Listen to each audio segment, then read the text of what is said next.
All right, what is up, guys? VV back again with another video. This time we got a little more theory crafting going on. We're going to talk a little bit about deck archetypes. This is kind of, an idea of how to counter the meta, or at least how to interpret it. So let's get right into it. Okay, so first of all, there are there's really just three types of decks out there. There are some that you could consider like hybrid, and there are exceptions like combo decks, but those usually fall under control. But in general, there are rock, paper, and scissors, just like the old-fashioned game you'd play with your hand, right? Like where you rock, paper, scissors someone. Rock represents mid-range decks. They're good in the middle of the game, mid-range, middle of the game. Paper are control decks. They are more geared towards the late game. And then there are the scissors, which is blitz early decks, early game decks. I think you can also kind of see this as like for people who play Dungeons and Dragons or any kind of RPG game. These are basically your strength, intellect, and agility classes, right? That's like the play set, the mindset behind all these, I feel like. So let's go a little more into this. Is just the triangle here, the rock, paper, scissors, Okay, rush blitz decks, those are like the scissors, right? Well, they cut paper. You see down there the control decks at the bottom right? They beat control decks, or I shouldn't say they just automatically beat them. They have an extremely favorable matchup against them, right? And then you go over to the left of control decks, down at the bottom, over to mid-range. Mid-range, control decks are pretty good against them, because control decks, they get to build up and build up and build up against the mid-range decks and get into their late game. So they have a favorable matchup against mid-range. That doesn't mean they beat them. Again, none of this means you beat them automatically. It's just a favorable matchup. And then last but not least, the mid-range decks, they have a favorable matchup against rush and blitz decks, because they tend to curve at the same speed as the rush and blitz decks do. Not as quickly, but a little more cost efficiently with removal cards, which we'll look at in a second here. Okay, let's get a little more into detail. We got this is just the qualities of each archetype. I wrote all this up, so I'm just going to read it verbatim real quick, and then we'll talk about it. Okay, for blitz, as the name implies, the qualities that make up a blitz deck are essentially low-cost characters and or characters with rush as a keyword. They want to get in fast, right? They want to attack, attack, attack, put the pressure on. So think red, right? Now, there are rush cards from other colors, obviously, but you get the point here. The entire aim of a blitz deck is to establish early momentum, forcing your opponent into less than optimal trades, as well as potentially just overpowering them before they can set up. That tends to be what happens against control decks. If you just don't get the right pull with control, or maybe you didn't make your deck appropriately to the meta, where maybe you weren't expecting to go against a deck that's really blitzing you, you might not be able to set up in time, and a blitz deck just runs you over, right? It could even happen against a mid-range deck, but you get the point. Okay, a blitz deck wants to win as fast as possible, because if they cannot close out the game soon enough, the opponent may stabilize with higher cost characters that are far more efficient, effectively locking the blitz deck down, locking them out of the game. Right, some good examples of this, of course, of these characters would be like Zoro, Ace, Luffy, Shanks. You get the point here. So the idea is this. The blitz decks, rush decks, they're very front-loaded in terms of, like, they might not have the most cost-efficient characters, but they're going to put pressure on you early in the game. Like, for early game, they're very effective characters, right? Like Zoro, 3 cost 5k. Well, that's on curve with the vanilla, and he has rush at the cost of losing his 1k counter. Just extremely powerful, right? Luffy, right? On the third character there, Luffy. He has attached 2 Dawn to him. Now he's swinging for 8k, and you can't even block him, right? And we know what Ace minusing people's power, so he can easily smash through the blockers. And then Shanks, just the big boy of the group there. But the idea is this: blitz wants to come in early and be done fast, right? They're the early game, early bird gets the worm type. They want to present threats right away. They want to present you with threats that you have to deal with, or else I win, right? But typically speaking, their cards don't carry over to the end game very well, right? Shanks is an exception, of course. He's at 9 cost, but if he's, if you're going against a blitz deck, you're hoping Shanks is in their opening hand, right? Because they can't play him until the very end when you've set up enough blockers to, try and, stabilize. So you get the point there. Okay, next we have mid-range. Mid-range, sometimes just known as rock decks, right? Because it's, like I said, it's the rock archetype of the group. Mid-range decks seek to achieve a curve that can stay on pace with blitz decks early in the game, but eventually outpace them in the mid to late game. In the One Piece TCG, the color that best personifies the rock deck archetype is probably black or purple. You could say green definitely has an argument to be made there, but I kind of think of black and purple when I think of rock in this game, but green as well. That'd be like my third option. The aim of a mid-range deck is to curve out with highly cost-efficient characters while removing their opponent's characters with a strong suite of built-in removal. So, you see the Kobe here. You see the Sakazuki here. And, you're looking to not really put on straight pressure early, but pressure in the mid-game. And you're trying to nullify pressure early to get it to have this pressure in the mid-game, the strength in the mid-game. Which, if you get enough of it, it even pushes you into a favorable matchup with the defensive decks, right? The more defensive control decks. But anyway, yeah, you kind of see what's going on here. This is your middle of the road deck. I would consider mid-range decks, these rock decks, to be the most well-rounded. So in other words, they kind of have a lot to offer at all stages of the game. It's not trying to just run your opponent real quick, get a quick, easy win on them. No, all of its cards are most efficient in the middle of the game, right? But it's still very, very strong going into the late game. But the control decks tend to be favored there because of things like card draw engine that's built in as well.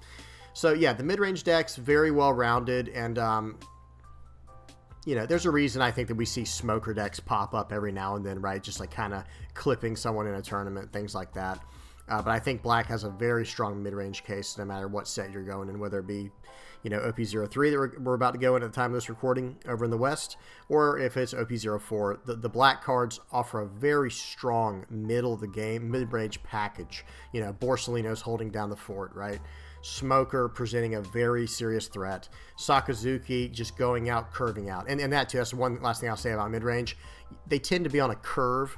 And for those who don't know, a curve would be, so say you're on the draw, it'd be like going turn 2 brand new into turn 1 brand new, turn 2 Borsalino, turn 3 Sakazuki, turn 4 Isho into like a turn 5 Kuzan, right? That'd be like the perfect curve. So that, just to give you an idea, that mid-range is going for that effect. They want to curve out to where they beat the early decks very, very easily, very soundly. Not always, there are such things as bad pulls versus good pulls, bad luck, good luck. But you kind of get the idea there. Okay, let's move on. Control. So lastly, control decks are looking to achieve a complete lockdown of the board and their opponent so that they can make it to the late game. So, like I said, the early threats are presented by blitz decks. Mid-range is more about answering threats and presenting mid-range threats that are strong into the late game. And finally, the control decks, they are about answering the early and mid-game threats and then presenting an unstoppable character, basically. Not to say it can't be KO'd. There are always ways to, or bottom decked or something like, pushed out with a red rock, right? But you get the idea. A character that is very, very hard to deal with, potentially very hard to deal with. Okay. So attacking your opponent directly is basically an afterthought for control decks. So you don't want to attack them and give them cards, right? Because in One Piece, whenever you attack your opponent, you're giving them cards if they don't block it. Like, if they block it or counter it, of course, then they're, expending, they're using a resource that way. But if you hit their life, they're drawing a card. Yes, you're getting closer to your win condition, but they are drawing a card. So with control decks, no, I want to answer what they have up front, deal with what they have on the board, and then stabilize, and then I can slowly whittle away their health, right? Kind of like this, not really death by 1,000 cuts, so to speak, but it is kind of in that same vein of like, I'm just going to draw this game out because I'm going to do better in the long run, right? Because I would say if I were to rate the sustain of every deck, red cards red cards. Blitz decks will not tend to have too much draw power other than their searchers, and that's built in, right? So they don't have great sustain into the late game. Whereas mid-range decks, they kind of are starting to get a few decent sustain elements, right? But not quite as good as the control decks. And then last but not least, control decks. I'm about to talk about that in this next sentence, or basically one of the next two sentences. It talks about like they will typically have a card draw engine baked into the build so that they can make it into the late game and sustain there. So how do they make it there? Control decks are in order to achieve this level of control, the deck has to be full of answers to your opponent's threats, right? Control decks are full of blockers, counters, and removal so that they can reach the late game, right? So typically speaking, control decks are also built around card draw engines and high-cost characters with no real answer to them. So that if they can survive the early game, they have full control going into the late game, starting to hit in the mid-game and going into the late game.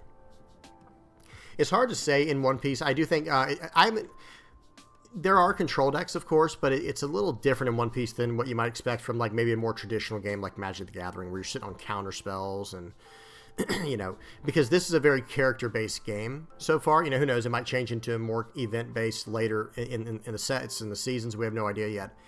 But early game in One Piece, I would consider turns 1 through 3. But think about that. That's a 5 and a 6 drop, respectively, right? Like turn 3. Excuse me, not respectively. Turn 3. If you went first, you're dropping a 5 drop, and if you went second, you're dropping a 6 drop. That's what I was trying to say. And then from turns 4 to 7 or 4 to 5 really is the mid game. I think the mid game is a very tiny window in this game. Or who knows? Maybe I'm wrong. Maybe it's just turns 1 through 2 is early game, and then 3 through 4 is mid game, and then 5 and up is late game. But I don't know. We'll have to see how things turn out. The slower things go, the more that number changes, I just said. But generally speaking, the late game, the control decks are trying to make it to late game. Well, they're going to have to spend up their entire hand making it there, right? Well, okay, that's fine, as long as they have a card draw engine or a way to sustain value from the cards they've played. So yeah. And as you see at the bottom here, Eustace Kid's a great example. I tried to use an example from each color. Eustace Kid taps down and says, no, you're going to swing at me, and I'm going to defend him. You're not coming through to attack my face. I'm going to lock you down and win the game. Kaido, 10 cost 12k. You return 6 Dawn and just wipe the board. Like, nope, the board is mine now, right? Edward Newgate, I don't have to explain this. You get the idea. He comes into play and makes your guy into an 8k. Right, if you're running Whitebeard, or a 7k if you're running one of the others, So just very powerful. Kuzan, 10 cost 10k, comes into play, KOs someone that's 5 or less, and drops the cost of everyone to 5 or less. So, excuse me, he KOs someone who's 0 or less, but he makes everyone -5 every single time on your turn. Kaido, 10 cost 12k, he's bouncing stuff, He's big, right? Same thing with Big Mom. She's 10, or Charlotte Linland. She's a 10 cost 12k as well. That just has an extremely strong ability to turn the momentum of the game by saying, I'm going to take one of your lives and I'm going to gain a life. That's a big tempo swing, right? That's a 2-life swing. Very powerful. Okay, we're going to look at some decks real quick just to kind of talk about them. And so that way you can see, first of all, this is as of 6/10/23, right? So June 10th, 2023. This is all from Japan, all from OP04. By the way, this first deck we're going to look at here is a Whitebeard deck that won a big Bandai 100 plus person tournament with Whitebeard running no OP04, which is always interesting to me.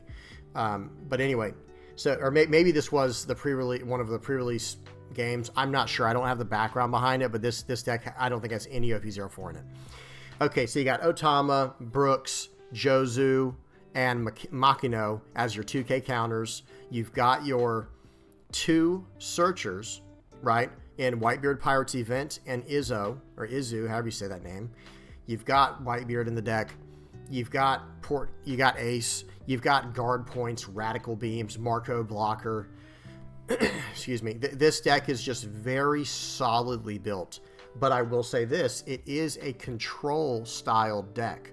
Yes, I understand it has ace in it, but that doesn't matter because look at all the 2K counters. You have 6,000 life, right? Or 6,000 power, 6 life. You have Makino 2K counter, so 4. Brooks puts you at 6. Jozu puts you at 10. Makino puts you at 14 2K counters, 4 radical beams, 2 guard points. So you're looking at about 20 defensive abilities out of 50 cards, right? And then you could argue Newgate's a double. He's a 2-for-1 in the sense that he will gain you 2,000 life for a whole turn. And Marco as well, being a blocker who has very strong sustainability and very strong recursion. So I would consider this a control deck, right? You might have other thoughts on it, and just if you do, tell me in the comments below why you think it might be an aggro deck or a mid-range deck. It's up to you. But yeah, don't be afraid to leave some comments in the section below. In the comment section below, excuse me. Okay, next we got a red ace deck. I tried to mix up as much as possible. This is on 6/11/2023, so June 11th. We got ace as the leader, of course. You got Otama, Jozu, and Makino as your 2K counters. You have 2 searchers. You have 3 searchers in this deck with Izzo, Whitebeard Pirates, and Buggy. I'm assuming they'll probably use Whitebeard Pirates as counters more often than not. I could be wrong about that because, like, for example, we're also using it with... oh, he's not running Fire Fist, is he? I think it's called Fire Fist. I could be wrong. There was an event that came out in OP04, I believe, or maybe it was OP03, where if you pitch an event, it KOs 2 targets, a 5K and a 4K. So... this is running both Marcos, though. This is running Shanks. This deck does seem a little more on the aggressive side to me, even though it's very event heavy. That's just how Ace runs. And yeah, I understand it has the 2, it has 8, 10. It has 10 2K counters, only 2 Makino, 4 Otama, 4 Jozu. So I'm assuming it is meant to be more geared towards aggression. Even though it has the guard points, it has the radical beams. I get it. But as you can see, there's a lot of charging in this deck, a lot of rushing, good removal, good searching. This might be on the verge of mid-range, but this looks like a very solid deck. Okay. Kuro, that's right. We got a first place Kuro finish, and it looks like the host was 32. I think that means a 32-player tournament, or maybe that was the cap limit, who knows. But anyway, Kuro, in this deck, he has the really strong combo of Jin and Krieg. That combo is extremely powerful. If you don't know about it, look it up. It's running Izu, however you say that person's name. As far as 2K counters go, it has the Izo, it has the Hachan, and it has, I think, did it have one more 2K counter? Maybe not. Maybe I'm missing it, maybe not. But it's only running 2 2K counters, but it is running some Punk Gibsons as well. But I think this is definitely a mid-range style deck. Very in your face, and then it has a decent transition into late game while not being overly powered in the late game. But very strong deck. Okay, excuse me. Purple Green. This is a top 16 placement in a big 100-player Bandai tournament. Don Quixote do Flamingo leader. And this is the film variant, of course. It looks like that's going to be the most popular variant of the Purple Green decks is film. This deck has a lot of 2K counters. It's got Buena Fiesta, Chopper, and Shiki, and then it runs 4 Punk Gibson and 4 Spiderwebs. That is 20 just straight up defensive abilities right off the bat. And it also has Union Armado, Thunder Bagua. I mean, this thing is stacked to the hilt defensively, right? Stacked to the gills defensively, and it's running 4 Udas, 4 Monkey D. Luffy, and 1 Diamante blockers. Okay, it is running 2 searchers in your Fiesta and your Nami, your Buena Fiesta and Nami. And yeah, I mean, this deck looks very solid. Purple and green looks to be very promising in OP04 with all this interactions going on here. Like, especially the whole, if you get Luffy and it goes into Brooks and then it goes into Chopper or something, or Nanami, it's just very strong. A lot of potential here. Okay. Oh, and I would consider this more of a rock deck, but it is actually going into control. Because notice how defensive it is. So with this deck, the way you'd be meant to play it is defensively. Like, yeah, you play your blockers, obviously, and you use your searches when you need to. You use up your 2K counters, and then you just flood the board after you've stabilized. So I would consider this a mid-range into control, mainly control deck. Look at all those defensives. Okay, then we have blue-yellow. This is a straight control deck. You got 2 1-cost blockers, 8 3-cost blockers.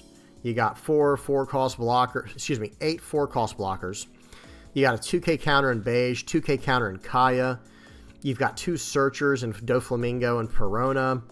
And then you have these insanely powerful remove abilities in, well, Soji King, I think just Soji King, however you say it, I think he just bounces them back to the hand. But I believe Mihawk, 3000 Worlds, and Red Rock are straight removal. As in, that card goes to the bottom of the owner's deck. It's gone. I don't have to worry about it anymore. Incredibly powerful. Incredibly powerful. And then Yamato to give you some life back, along with Queen's ability. Oh, and Katakuri. Katakuri is putting things on the owner's deck. Like, put them at the top of their deck, or put your own character there. So that way, you can, effectively you're gaining a life and putting down an AK body. This deck looks extremely powerful. I'm not going to lie. I wouldn't be surprised if we see more and more blue-yellow. I don't know if this deck has the exact perfect ratio of cards that it needs all around. Like, maybe there needs to be 3 of this card and only 2 of this card. I think that might need to mess with the numbers a little bit, and that will depend on the meta, too, of course, and just getting better at playing the deck. But I think this deck is going in the right track, on the right direction. This deck looks extremely powerful. So, yeah. Okay, well, that was weird. Then we have a green-black Isho deck. This is a first-place deck at a card shop, so not a big, crazy tournament, but just to give an idea. It looks like they're mixing black and green pretty well. I thought it was going to be more of a mono-black deck with Isho, even though he can splash green, maybe for some utility like Punk Gibson. I kind of expected it to be almost straight navy, running brand new. But this guy runs brand new, and he's running Bonnie with the Supernovas. He's got 2K counters in Apu. He's got a 2K counter in Tashigi and Suru. So that's 10 altogether. He's running 3 Ice Age, which I find interesting. I think Ice Age is an underrated card. I'm not saying it's just unbelievable, but I think it's underrated. He's running Punk Gibson over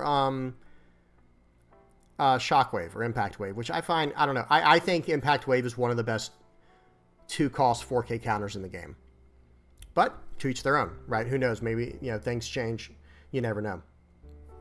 But yeah, this deck looks pretty solid as well. I would consider this a rock deck. Very hardcore rock deck. And with the Queen deck, by the way, this control. Okay. And then I think this is the last deck. This is Zoro. This is a blitz deck. Just very straightforward. Look at all the 1-drops in this deck. You've got, that's another thing I should have mentioned about blitz decks. They're trying to swing wide if they can, and just as much as possible. Keep the pressure going. But you've got Otama, Makino as your 2K counters. This deck's even running Magra.